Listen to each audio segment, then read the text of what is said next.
우리가 함께할 네 번째 이야기는 인플레이션입니다. 여러분들은 인플레이션에 대해서 어떻게 생각하십니까? 질문을 조금 더 국한시켜 보겠습니다. 인플레이션은 좋은 겁니까? 나쁜 겁니까? 물론 좋은 측면도 있고 나쁜 측면도 있는 것은 분명합니다. 그런데 우리는 그중에서 한 가지를 한번 선택을 해보죠. 인플레이션은 좋다, 나쁘다. 자, 먼저 결정을 하세요. 자, 그 다음 인플레이션, 이게 무슨 말인지 한번 정의해 볼까요?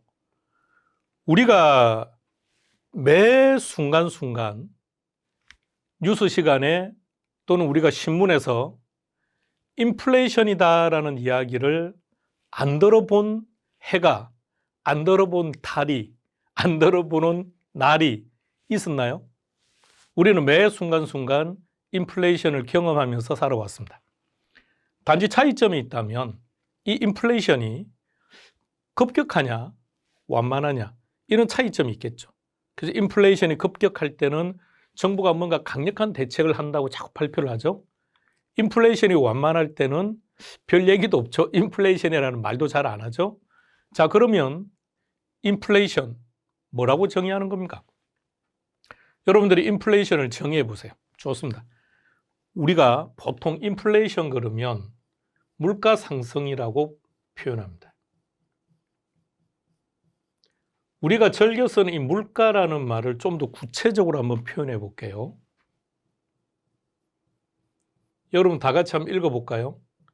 실물 자산 가치를 줄여서 물가라고 표현합니다. 물가.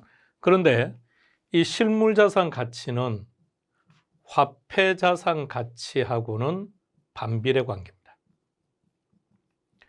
화폐 자산 가치, 다시 말하면 물가와 돈의 가치는 반대로 움직인다는 얘기죠. 물가가 올랐습니다. 이 말은 돈의 가치가 떨어졌습니다 라는 말과 같다는 얘기입니다. 따라서 인플레가 발생했다는 말은 물가는 상승했다는 얘기고, 그러니까 물가가 상승하면 돈의 가치가 하락했다는 뜻이니까 우리는 보편적으로 인플레이션 그러면 긍정적인 생각들이 별로 안 들어요. 왜냐하면 아니 돈의 가치가 떨어졌다는데? 그럼 돈의 가치가 떨어지면 대한민국의 보통의 국민들은 대부분 다 우리는 어디에 투자를 하고 있습니까? 주식에요? 코인에? 부동산에? 아니면 은행에? 자, 보통의 국민들은 은행에 투자를 하고 있다는 얘기죠. 다시 말하면 돈을 가지고 있다는 얘기예요. 돈을 가지고 있는데 돈의 가치가 떨어지면 이건 내 재산이 감소하는 거니까 우리는 인플레이션에 대해서는 대체적으로 부정적인 생각이 많다는 얘기죠. 자, 그렇다면 다시 한번 생각해 보죠. 왜 물가가 상승했는지 돈의 가치가 떨어졌는지를 한번 생각을 해보는 겁니다. 여러분, 물가가 상승했다는 말의 전제는 우리가 소비를 많이 한 겁니까? 적게 한 겁니까? 우리가 소비를 많이 했다는 얘기죠. 우리 가정에서 돈을 많이 지출했다고요. 그럼 시중에 돈이 많이 풀렸겠죠. 시중에 돈이 많이 풀렸으니까 돈의 가치는 떨어지겠죠. 그럼 돈의 가치가 떨어졌으니까 물가는 올라간다는 얘기입니다. 그렇다면 왜 우리는 소비를 많이 했을까요? 우리 개개인의 소득이 증가했다는 얘기입니다. 그런데 소득은 왜 증가했을까요? 우리 소득이 증가했다는 것은 결론은 경제가 성장했다는 얘기입니다. 그럼 다시 처음부터 시작해 볼게요. 우리 경제가 좋아졌대요. 그러니까 우리 경제가 좋아지면 그 혜택은 당연히 나 자신도 경험하게 되는 거죠. 경제가 성장해서 나의 연봉이 많아지고, 그럼 내 소득이 많아졌으니까 그동안 내가 사용하고 있던 자동차도 조금 더 괜찮은 자동차로 바꾸고, 그동안 외식을 한 달에 2번 했다면 이제 외식도 3번, 4번 늘려가고, 자녀들에게 지급하는 용돈의 규모도 좀 더 늘리게 되고, 이렇게 해서 우리 개개인이 소비를 많이 한 거죠. 소비를 많이 해서 시중에 돈이 많이 풀린 거죠. 그럼 돈의 가치는 떨어졌고 물가는 올랐다는 얘기입니다. 그럼 다시 말하면 인플레가 발생하는 기본 전제 조건은 경제 성장이라는 겁니다. 단 여러분, 이것은 정상적인 경제 사이클 내에서 이야기하는 겁니다. 자, 이런 것을 우리가 경험한 적이 있습니까? 인류가 생각하지도 못했던 코로나라고 하는 팬데믹이 왔습니다. 그래서 세계 모든 국가가 이 인플레이션을 극복하기 위해서 금리를 낮추고 돈을 뿌렸습니다. 그럼 잘 생각해 봐요. 돈을 뿌렸다는 얘기는 시중에 돈이 많이 풀렸다는 얘기죠. 그럼 시중에 돈이 많이 풀렸으니까 돈의 가치는 떨어지겠죠. 그럼 당연히 물가는 올라가겠죠. 근데 이것이 경제 성장 때문입니까? 아니죠. 경제는 오히려 안 좋았던 시기죠. 경제 상황은 좋지 않았으나 정부가 기본적으로 금리를 낮추고 시중에 돈을 많이 풀어서 돈을 그만큼 시중에 많이 풀다 보니까 인플레가 발생한 거죠. 이것은 일반적이지 못한 상황이니까 이런 일반적이지 못한 상황을 원칙에 대입시키지는 말고요. 그렇다면 원칙적인 인플레이션의 전제 조건은 뭐가 된다는 얘기입니까? 경제 성장이라는 얘기입니다. 경제가 성장하면 내 수중에 소득이 많아지니까 돈이 많아지니까 나는 소비 많이 해. 그럼 소비를 많이 하니까 돈의 가치는 떨어지고 물가가 상승하는 것. 이것이 인플레이션이구나. 따라서 물가를 우리는 뭐라고 한다고요? 실물 자산 가치를 줄여서 물가라고 표현을 한다 그랬죠. 그죠? 자, 여러분 이게 인플레이션입니다. 그러면 최소한 정상적인 경제 사이클 내에서만 바라본다면 인플레이션이 발생하는 전제 조건이 경제 성장이라는 거죠. 그러니까 인플레이션이 나쁘다고 할 수는 없는 거죠. 자, 그런데 경제가 성장해서 물가가 상승하고 근데 그 물가가 얼마나 상승하느냐에 따라서 이게 개개인마다 차이가 심해진다는 거죠. 누구는 소득이 10% 증가한 사람도 있고 누구는 소득이 2%만 증가한 사람이 있는데 만일에 물가가 3%, 4% 상승을 하게 된다면 물가가 3% 상승을 했는데 누군가는 소득이 2%밖에 증가를 못했대요. 그럼 이 2%밖에 소득이 증가하지 못한 입장에서 보면 실질적인 소득이 어떻게 된 겁니까? 감소한 것과 똑같죠. 따라서 이런 인플레이션을 경험하고 나면 빈부격차가 커지는 한계를 가지고는 있습니다. 자, 이렇게 한번 생각해 볼까요? 인플레이션입니다. 자동차입니다. 우리가 이 자동차를 사려면 돈을 이만큼 줘야 돼요. 그런데 인플레가 발생한 물가가 오른다 그랬죠. 그럼 자동차 가격이 상승하는 거예요. 여러분, 자동차의 품질이 좋아지고 개선되고 한 것이 아니라 인플레이션 때문에 자동차 가격이 상승하면 우리는 종전보다 더 많은 돈을 지불해야 되니까 결론 돈의 가치는 하락했다는 얘기입니다. 따라서 이 경우 요 상태가 되는 것, 이게 인플레이션이 발생했을 때 나타나는 상황이라는 얘기죠. 자, 그러면 인플레가 발생한다면 자동차 언제 사는 게 좋을까요? 지금, 즉시. 왠지 아시겠죠? 인플레가 발생한다는 얘기는 이 돈의 가치는 시간이 가면 갈수록 돈의 가치는 떨어진다는 얘기니까 결과적으로 이 돈의 가치는 지금 현 시점이 가장 가치가 크다는 얘기죠. 그럼 소비를 하더라도 지금 당장 소비하는 것이 가장 유리할 수 있다는 얘기입니다. 효익을, 만족감을 가장 크게 만들어줄 수 있다는 얘기죠. 자, 그래서 우리는 자동차 구입 시기가 언제인지 한번 따져보자고요. 언제라고요? 지금 현재라고요. 자, 이유 다 같이 한번 읽어보시기 바랍니다. 소비자가 자동차 가격이 더 상승하기 전에 자동차를 구매하려고 할 것이고, 그럼 너도 나도 자동차를 사려고 시장에 진입을 하게 될 것이고, 그럼 돈은 어떻게 될까요? 그렇죠. 시중에 돈은 많이 풀리겠죠. 그러니까 물가는요, 올라가는 거죠. 여러분, 이것이 인플레이션입니다. 그럼 이런 인플레이션에 대한 해결책이 뭐가 있는지 한번 생각을 해보시기 바랍니다. 자, 단순히 따지세요. 단순하게. 자, 인플레가 발생했습니다. 우리의 소득이 증가합니다. 우리는 소비를 많이 했습니다. 시중에 돈이 많이 풀렸습니다.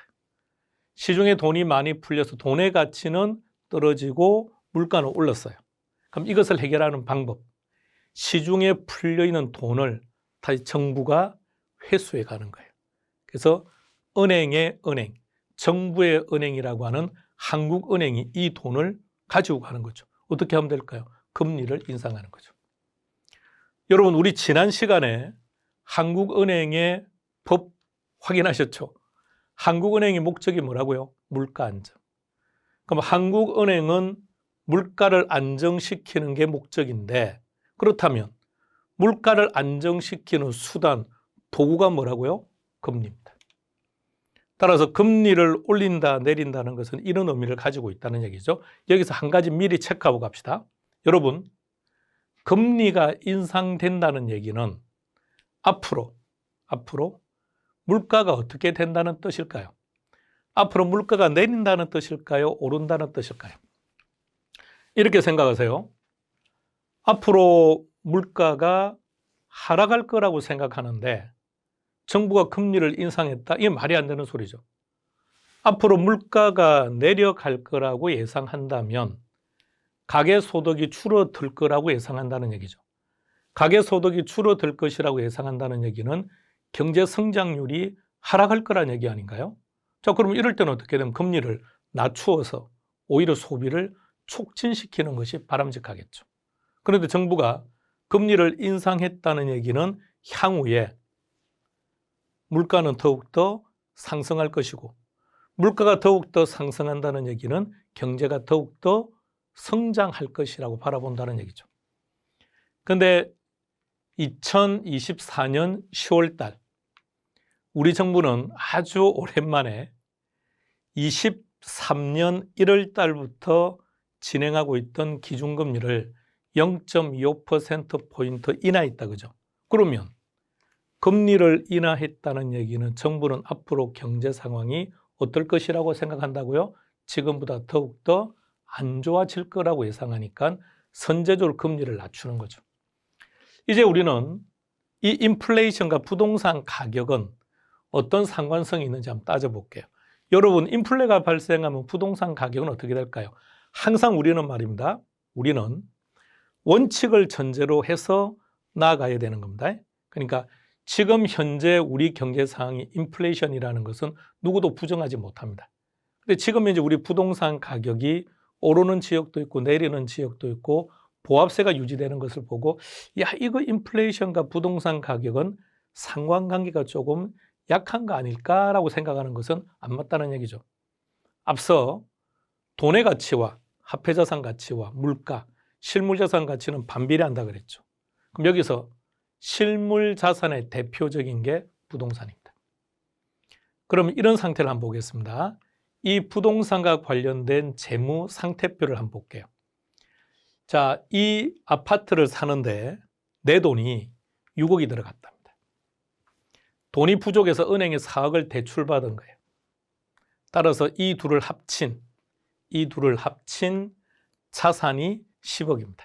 자, 이런 상태입니다. 자, 이런 상태에서 예상치도 못했던 인플레가 발생했답니다. 그럼 인플레가 발생하면 돈의 가치가 떨어진다 그랬죠. 돈의 가치가 떨어진다는 말은 아파트와 같은 부동산과 같은 실물 자산의 가치는 상승한다는 얘기입니다.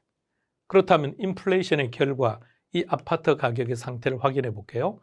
10억 하던 아파트가 13억이 되었대요.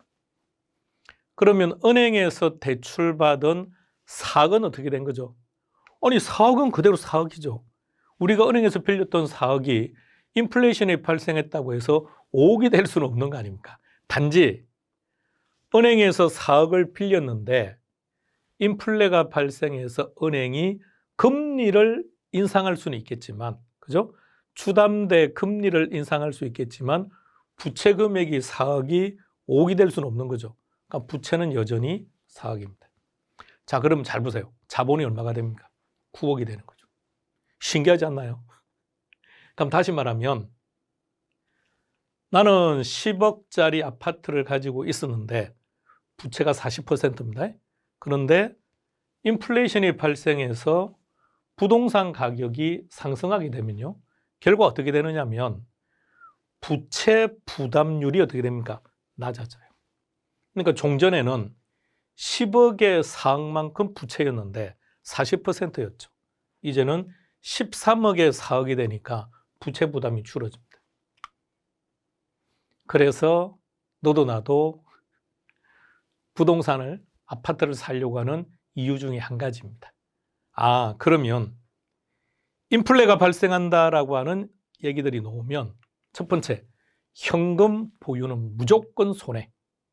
실물 자산을 소유하는 것은 유리.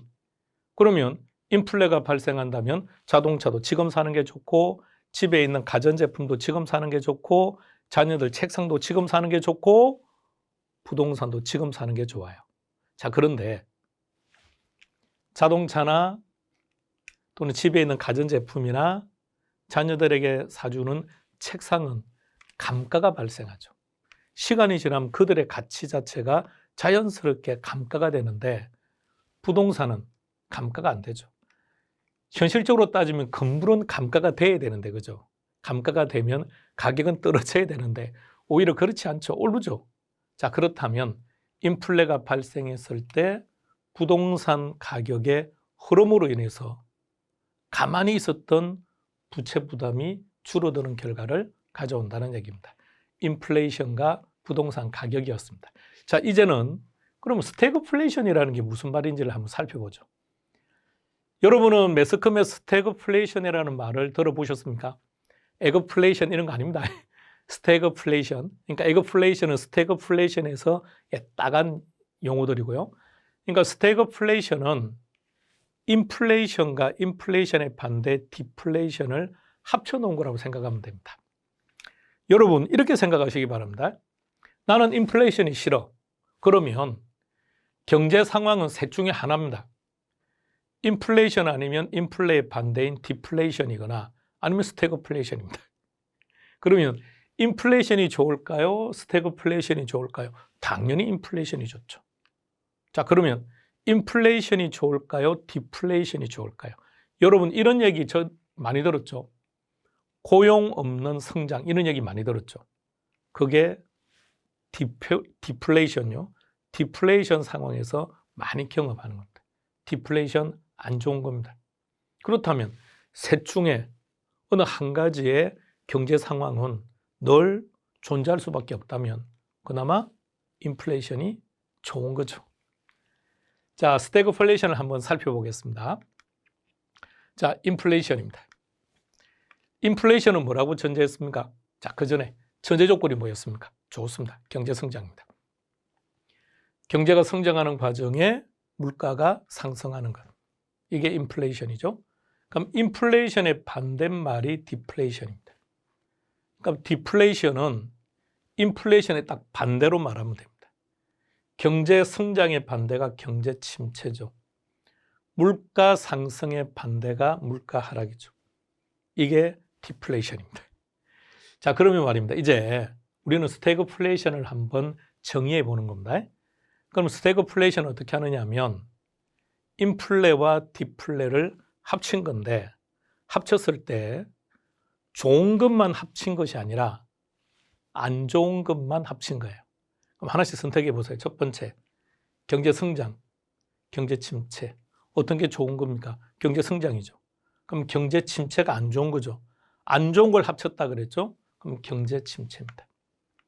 자, 두 번째는 여러분은 물가 상승이 좋습니까? 물가 하락이 좋습니까? 내가 이제 물건을 파는 입장에서 생각하지 마시고요. 아니, 내가 물건을 파는 입장이라고 하더라도 내가 애초부터 원자재를 내가 자체 생산해서 제품을 만드는 건 아니지 않습니까? 내가 식당을 한다면, 그죠? 식자재를 사와야 되는 거고.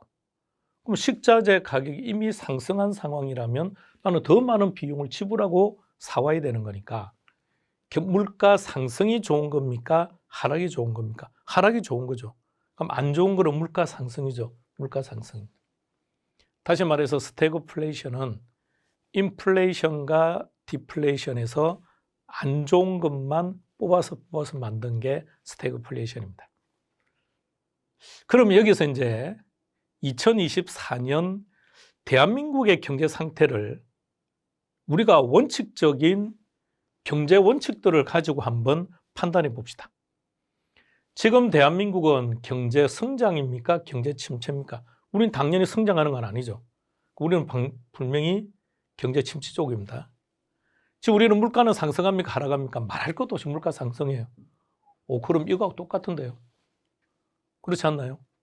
근데 왜 우리는 스태그플레이션이라고 문제를 제기 안 했을까요? 자, 처음에 몇 달 전에 스태그플레이션 얘기가 나왔죠. 잠시. 그랬더니 일부에서 하는 얘기, 스태그플레이션을 판단하는 또는 인플레이션을 판단하는 지표들은 어느 특정한 요소 한 가지만 있는 것이 아니라 여러 가지 원인들을 가지고 이러한 결과들을 총망라해서 인플레이션이야, 디플레이션이야, 스태그플레이션이야 이렇게 결정한다는 거죠. 그런데 단지 지금 현재 경제가 침체하고 있고 그리고 물가 상승이 심하다고 해서 지금 당장 스태그플레이션은 아니다라고 말을 하니 우리는 뭐 그냥 아닌 걸로 생각하는 거죠. 그리고 물가 상승률도 한번 잘 생각해 보십시오. 남성들은 잘 경험을 못 합니다만 지금 젊은 남성분들은 직접 이렇게 쇼핑도 하니까 경험할 수도 있고요. 자, 식자재 물가들이 어떤가요? 실제 장바구니 물가가 많이 올랐다고 하지 않습니까? 정부에서 흔히 말하는 물가 상승률에 비해서 장바구니 물가 상승률이 훨씬 높다고 하는 게 현실적이죠. 그렇다면 지금 우리 경제 상황은 여러분들이 먼저 한번 판단해 보시기 바랍니다. 그러면 여기서 인플레이션에 대한 해결책은 우리가 하나 정리했습니다. 인플레가 발생해서 시중에 돈이 많이 풀렸다. 그러면 시중에 많이 풀린 이 돈을 다시 한국은행 금고 안으로 가지고 들어가는 방법은 금리를 인상하는 것이다 그랬습니다. 자, 그럼 이제 우리는 스태그플레이션에 대해서 한번 정확하게 진단을 내리고요. 그리고 이것에 대한 해결책이 무엇이 있는지 한번 따져보는 거예요. 자, 스태그플레이션 확인해 보시죠. 맞습니까? 앞서 그렸던 그림을 그냥 서술 형태로 쭉 표현한 겁니다. 이걸 좀 간단하게 표현하면요. 저성장 고물가입니다. 우리 이런 표현들은 최근에 많이 듣지 않습니까? 저성장 고물가. 그래서 장기 침체로 빠지는 거 아니냐라는 얘기를 많이 하죠. 그러니까 고물가라는 얘기는 싹 빼고 저성장이 장기화된다 이런 말 많이 쓰죠. 그래서 뭐 일본처럼요. 잃어버린 10년, 잃어버린 20년 이런 이야기들을 언뜻 하기는 합니다. 자, 그런데 지금 우리의 경제 상황이 저성장이라는 부분에 대해서 일단 하나 생각해 보시고요. 자, 두 번째, 고물가 부분도 한번 생각을 해 보시고요. 먼저 우리가 7, 80년대의 경제 성장률은 어땠습니까? 그렇죠. 엄청난 고성장이죠. 왜 그랬을 것 같습니까? 없었죠. 아무것도 없었던 단계 아닌가요? 거기서 무엇인가를 만들어서 내다 팔면 그게 바로 경제 성장률로 올라갔던 시기인 거죠. 지금 대한민국은요, 세계 경제 10위국가입니다. 세계 경제 10위국가 또는 11위 뭐 이렇게 얘기하고 있죠. 이런 국가가 대한민국이 70년대, 80년대 경제 성장률 100%다 또는 경제 성장률 80%라고 했던 그 정도의 성장률을 유지한다면 엄청나죠. 지금 그럴 수가 없죠. 70년대 대한민국과 2024년도의 대한민국은 기본적인 덩치가 너무도 많은 차이가 나요. 70년대 대한민국의 덩치는 너무 적었죠. 이 작은 덩치에 뭔가 가볍게 물 한 바구니만 들어가더라도, 그죠? 그러나 지금은 아니란 얘기입니다. 그러니까 저성장을 가지고 계속해서 문제를 제기하는 것보다 그래서 고물가만 잡자는 얘기가 아닙니다. 이 저성장이 장기화되면 심각해져요. 어떤 문제가 생길까요? 첫 번째, 고용이 안 됩니다. 고용이 안 하면 실업률이 많아집니다. 실업률이 높아지게 되면 젊은 층들이 일을 하겠다는 마음부터 아예 사라지는 일들이 생기는 거죠. 바람직하지 않는 거죠. 그래서 이런 표현들을 앞으로도 계속 접하게 될 것이고요. 자, 여기서 우리 시험 기출문제 하나를 풀고 가보겠습니다. 다 같이 답 한번 찾아볼까요? 문제에서 포인트를 딱 찾으세요. 불황과 물가 상승이 동시에 나타난다. 불황이랍니다. 경제는 침체한답니다. 근데 물가는 상승했대요. 인플레이션과 디플레이션의 문제만 뽑았다, 그죠? 그럼 스태그플레이션. 정답은 2번 됩니다. 이처럼요, 부동산학 개론이라는 과목 자체가 그러니까 여러분들이 이제 본격적으로 학습을 하시게 되면 인플레이션, 디플레이션, 스태그플레이션 각각의 해결책 이런 것들을 아주 구체적으로 다루고 이런 문제들이 늘 언급되는 파트는 아닙니다. 그런데 이러한 경제 이야기를 경험하게 되시면 이런 문제를 아주 가볍게 해결할 수 있다는 얘기죠. 자, 어쨌든 결론부터 내리고 가볼까요? 여러분, 스태그플레이션 이거는 좋은 겁니까? 나쁜 겁니까? 이거는 고민할 이유가 전혀 없어요. 무조건 안 좋은 거예요. 자, 그렇다면 해결해야 되는데 타이틀이 뭐라고 되어 있습니까? 해결하기가 어렵다는 얘기 아닙니까? 자, 첫 번째, 경기가 안 좋다 그랬죠. 그러면 이럽니다. 불경기이기 때문에 일자리가 없고 소득이 줄어든대요. 자, 그래서 우리가 살아가는 이 시대는 스태그플레이션 시대일 수도 있습니다. 그래서 스태그플레이션 시대는요, 인플레이션이 가지고 있는 기본적인 위험에다가 일자리 위험까지 같이 병존하고 있는 그런 시장이에요. 지금 현재 대한민국을 보면 보세요. 조건들을 하나씩 따져보세요. 인플레이션이라는 게 어떤 거였습니까? 인플레이션은 경제 성장에서 경제 성장하에 물가가 상승하는 거죠. 자, 그런데 일자리 위험 시대가 또 발생하고요.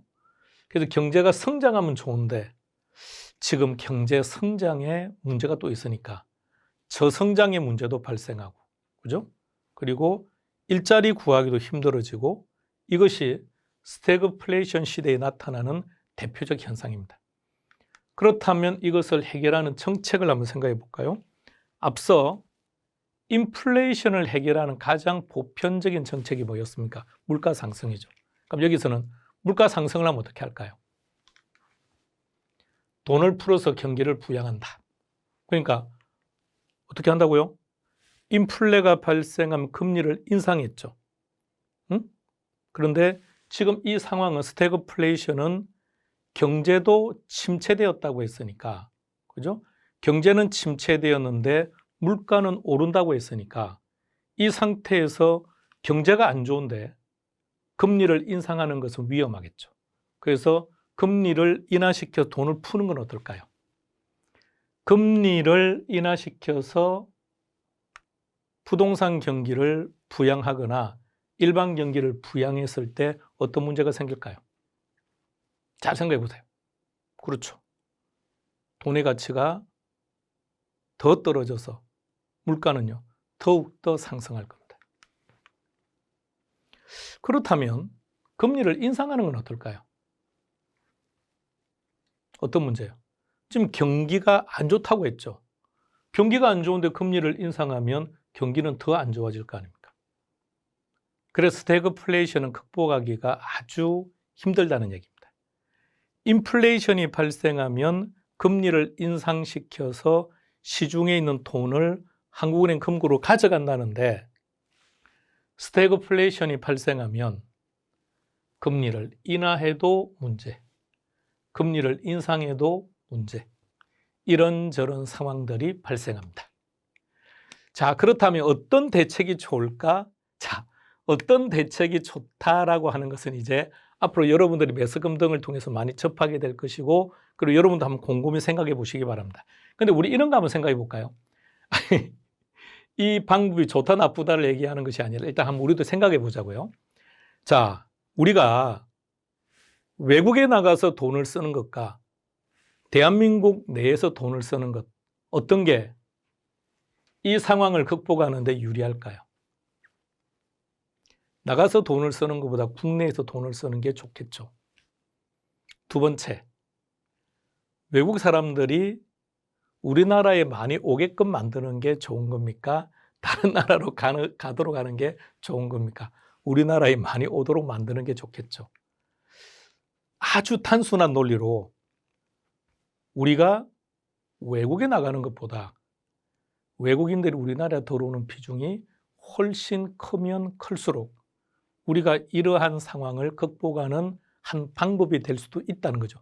여러 가지 방법 중에 한 대안일 수도 있다는 얘기죠. 근데 지금 우리의 관광 수요 공급의 상황은 그 반대죠. 우리나라로 오는 사람보다는 나가는 사람이 더 많다는 거죠. 그 원인이 뭐냐? 이런 거 지금 이야기하고 있는 게 아닙니다. 그런 것이 아니라 자, 이런 것 하나하나부터 우리가 조금씩 실천해 나갈 수 있는 그날 우리 경제는 지금보다 더 좋아지게 될 겁니다. 인플레이션과 스태그플레이션이었습니다.